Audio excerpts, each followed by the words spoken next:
火就像我们的宝山乡那么灿烂哈。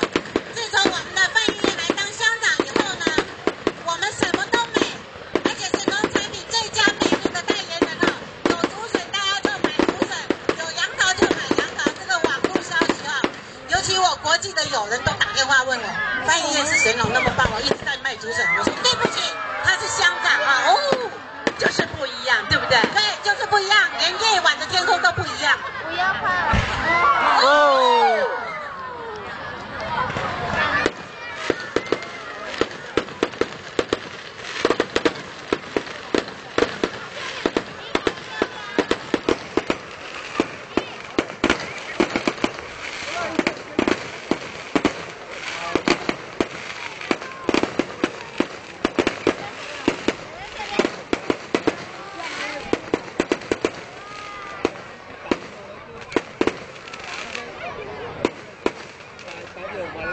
哎，好棒好棒！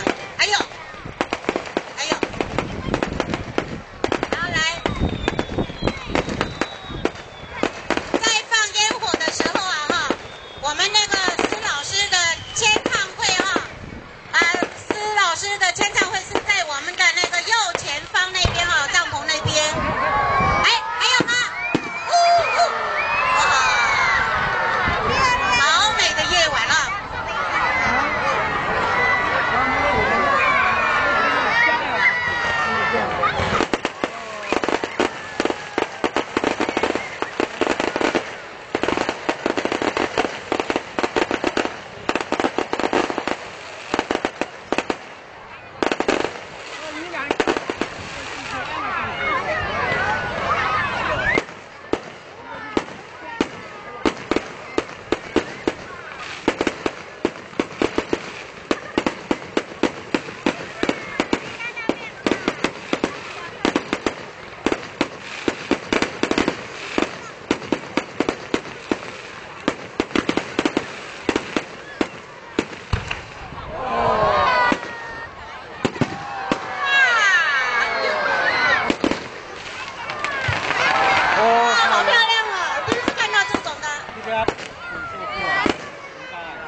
烟火是不一样的哦。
乡长的面子够大，所以请了白蛇传的来放我们这边的烟火，是专业人员在放。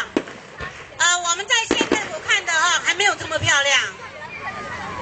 在县政府那边看的还没有这么漂亮，它可以媲美我们101啊！哇，好漂亮！这个要感谢我们的主办单位，我们的理事长，我们的童宝章理事长，以及我们的乡公所，我们的乡长2位精心来策划今天晚上中秋节夜晚。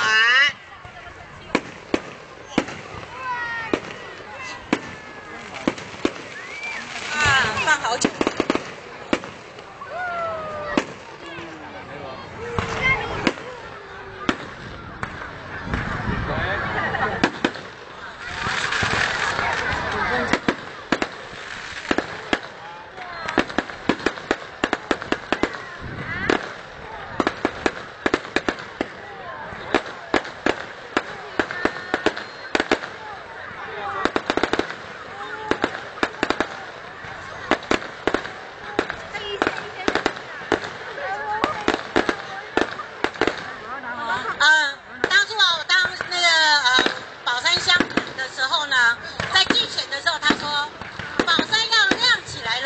果然亮起来了，果然亮起来，但是在短短的几个月，范医院终于让它亮起来，真的很不得了。我们给范乡长来热烈掌声，谢谢他好不好？太棒了哈！哎，真的，果然亮得太亮了。我问你，宝山的花是什么花？什么花？茶花。宝山的树是什么树？茶树。橄榄树。对了。靠北。